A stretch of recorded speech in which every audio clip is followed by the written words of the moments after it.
সকলকে জয় যিশু। আর গত একটি মাস আমরা কাটিয়েছি। আমি বিশ্বাস করি যে ঈশ্বরের আশীর্বাদে আমরা সকলেই অনেক ভালো আছি।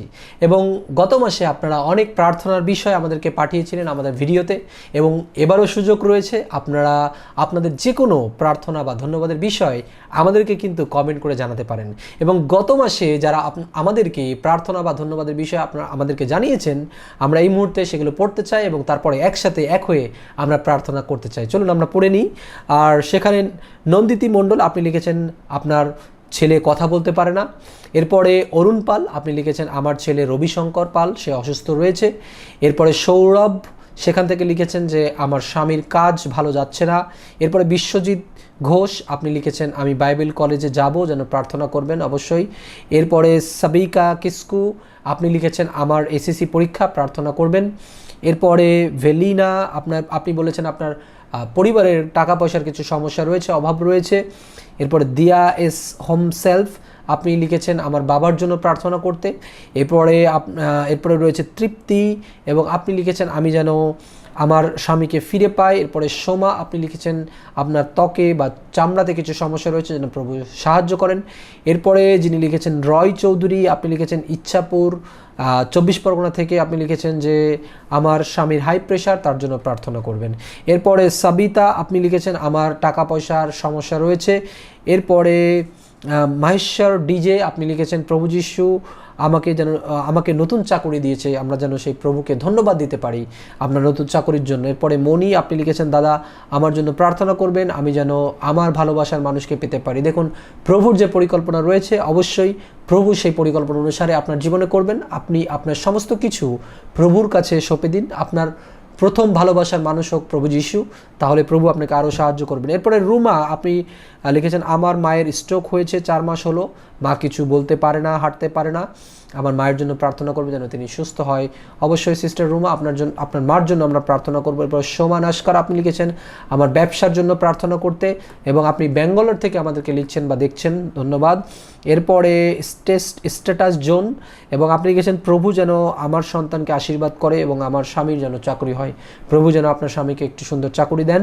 এরপরে আরেকজন লিখেছেন মৌসুমী পাল আপনি লিখেছেন দাদা আমি নদিয়া জেলা থেকে লিখছি, এবং আমাদের সব কিছু আপনার অনেক ভালো লাগে, অবশ্যই প্রভু আপনাকে সাহায্য করুক। এরপরে আরকাদীপ আপনি লিখেছেন আমি খুব ডিপ্রেশনে আছি গত 6 মাস ধরে, আমার সোশিয়াল প্রেস্টিজ ইস্যুর কারণে ইমেজ খারাপ হয়ে যাচ্ছে, সেই জন্য যেন প্রভু সেখানে শান্তি দেন। দেখুন, শয়তান আমাদের জীবনে অনেক সময় অনেক রকম বিষয় নিয়ে আসে যেখানে আমরা যেন লোকদের কাছে অপমানিত হই বা আমাদের ইমেজটা যেন নষ্ট হয় লোকদের কাছে। আর তখন কিন্তু আমরা আস্তে আস্তে চিন্তা করি যে আমাদের দ্বারা আসলে কিছু হবে না, বা আমি অনেকটা ডাউনে চলে গেছি, নিচে চলে গেছি, এখান থেকে আমার দ্বারা আর কিছু হতে পারে না। আর তখন কিন্তু আমরা জীবন থেকে সরে যাই এবং আমরা কিন্তু প্রকৃত যে ভালোবাসা, প্রভুর যে ভালোবাসা তার থেকে ছড়ে আসি। কিন্তু প্রভু যিশুর কাছে যখন আপনি আসবেন, প্রভু যিশু আপনাকে কখনোই অপমান করবেন না, কিন্তু তিনি আপনাকে সবসময় একইভাবে ভালোবেসে যাবেন। তাই লোকেরা কি করছে কি বলছে ডাজেন্ট ম্যাটার, প্রভু কিন্তু বাইবেলে বাক্যে অনেক লোকদেরকে তুলেছেন যাদের জীবনে কোনো কিছুই ছিল না, যাদের সেরকম কোনো তালন্ত ছিল না, কিন্তু প্রভু তাদেরকে তুলেছেন, ঠিক একইভাবে আপনাকে তুলবেন এবং আপনাকে যথাযথ সম্মান তিনি পাইয়ে দেবেন, আমি বিশ্বাস করি। এবং এরপরে সুপ্রিয়া আপনি লিখেছেন আমার স্বামী সুকুমার পাকিরা, এবং প্রভু যিশু যেন তাকে ভালোবাসে, অবশ্যই তিনি ইতিমধ্যেই তাকে ভালোবাসেন সবসময়ের জন্য। এরপরে কাকুলি মুন্সি আপনি লিখেছেন আমি আমতলার বয়েজ টাউন থেকে লিখছি, এবং আপনার ছেলের জন্য আপনি প্রার্থনা চেয়েছেন, তার মিউজিক নিয়ে কিছু বিষয় রয়েছে সেজন্য আপনি চেয়েছেন। এরপরে শ্রী সিকানা মজুমদার আপনি লিখেছেন আমার মা অসুস্থ। এরপর রঞ্জিত দাস আপনিও লিখেছেন আপনার একটি ওয়েলফেয়ার রয়েছে সেখানে বয়েজদের, এবং সেই কমিটির জন্য আমরা যেন প্রার্থনা করি। দেখুন, অনেকেই আপনারা প্রার্থনা এবং ধন্যবাদের বিষয় আমাদেরকে জানিয়েছিলেন। আমি বিশেষ বিষয়গুলোকে একটু ছোট ছোট করে আনার চেষ্টা করেছি যেন আমরা খুব বেশি সময় না নিই, কিন্তু আমরা প্রার্থনা করতে চাই এই মুহূর্তে সকলের জন্য যতজন কমেন্ট করেছিলেন। এবং ইতিমধ্যে আপনি যদি কমেন্ট করতে চান এই মুহূর্তে আপনি করতে পারেন। বর্তমানে আপনার যে সমস্ত বিষয় রয়েছে যেন আমরা সেগুলোকে নিয়ে আবারও প্রার্থনা করতে পারি এবং তুলে ধরতে পারি, এবং একসাথে যেন আমরা প্রার্থনা করতে পারি। আসুন, আপনি যখন আমাকে শুনছেন এই মুহূর্তে এবং দেখছেন, আপনি যেখানেই থাকুন না কেন, আপনি চোখ বন্ধ করুন, আমিও চোখ বন্ধ করছি, এবং আমরা আসুন না একসাথে প্রার্থনা করি এবং প্রভু আমাদেরকে সবসময় আশীর্বাদ করবেন। প্রভু যীশু, তোমাকে ধন্যবাদ দিই এই সময়ের জন্য, যে সময় তুমি আমাদের জন্য নির্ধারণ করেছিলে প্রভু যীশু। তোমার দয়া অনুগ্রহ প্রতিদিন, প্রতি মাসে, প্রতিটা সময়ে, প্রতিটা ক্ষণে তুমি আমাদেরকে দিয়ে চলেছো, তাই তোমাকে ধন্যবাদ দিই প্রভু যীশু। ও অনেকগুলো প্রার্থনা বিষয় প্রভু যীশু, হয়তো আমি অনেক দ্রুত বলে চলে গেছি, অনেকগুলো হয়তো আমার মাথার মধ্যে নেই, কিন্তু তুমি সবগুলো শুনেছো প্রভু। এবং যারা যারা প্রভু যীশু কমেন্ট করেছে, জানিয়েছে তোমার কাছে, স্বীকার করেছে তাদের বিষয়গুলোকে, যখন তোমার চরণতলে আমরা সেই সমস্ত প্রার্থনা এবং ধন্যবাদের বিষয় নিয়ে আসি প্রভু যীশু, তখন সেই প্রার্থনার বিষয় তোমার নামে ধন্যবাদের বিষয়ে পরিণত হোক।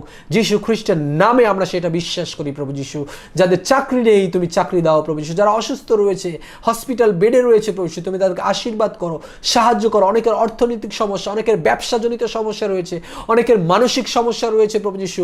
ও প্রভু যীশু, অনেকের অনেক কিছু চাওয়ার রয়েছে, পাওয়ার রয়েছে প্রভু যীশু, কিন্তু তোমার পরিকল্পনা অনুসারে যেন তারা চলতে পারে। ধন্যবাদ দিই সেই ভাইয়ের জন্য যিনি সিদ্ধান্ত নিয়েছে তোমার জন্য বাইবেল কলেজে সে যেতে চায় প্রভু যীশু, তুমি তাকে সাহায্য করো, স্পর্শ করো, যেন সে তোমার জন্য একটি প্রভু যীশু সৈনিক হতে পারে, তোমার সুসমাচারকে বিভিন্ন জায়গায় পৌঁছে দিতে পারে। তোমার পবিত্রতার শক্তি এই মুহূর্তে তুমি স্পর্শ করো। যারা দেখছে এই মুহূর্তে সুস্থতা আইসুক, ও যারা সেই প্যারালাইজ হয়ে রয়েছে, ও যারা কথা বলতে পারছে না, এই মুহূর্তে স্পর্শ হোক। যাদের ব্যথা রয়েছে প্রভু যীশু তুমি মুক্ত করো, স্পর্শ করো। আমি বিশ্বাস করি এই মুহূর্তে আপনি যখন দেখছেন, আপনি যখন শুনছেন, পবিত্রতা আপনাকে স্পর্শ করছে, এবং যেখানে আপনার অসুস্থতা রয়েছে সেখানে এই মুহূর্তে যীশু খ্রিস্টের নামে সুস্থতা আসছে, আমি বিশ্বাস করি। হালেলুয়া।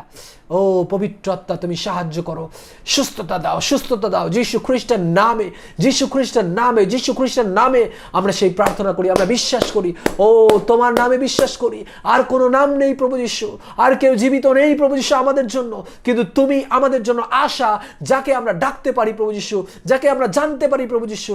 তুমি একমাত্র প্রভু যীশু, তুমি একমাত্র প্রভু যীশু, তুমি সেই ঈশ্বর প্রভু।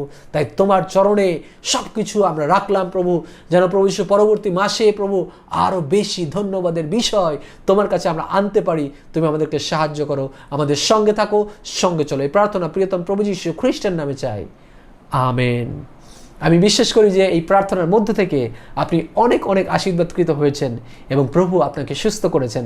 অবশ্যই যখন আপনি আমাদেরকে দেখছেন, অলরেডি আমি বলেছি, আপনার যদি কোনো বিষয় থাকে আপনি অবশ্যই আমাদেরকে কমেন্ট করে জানাবেন।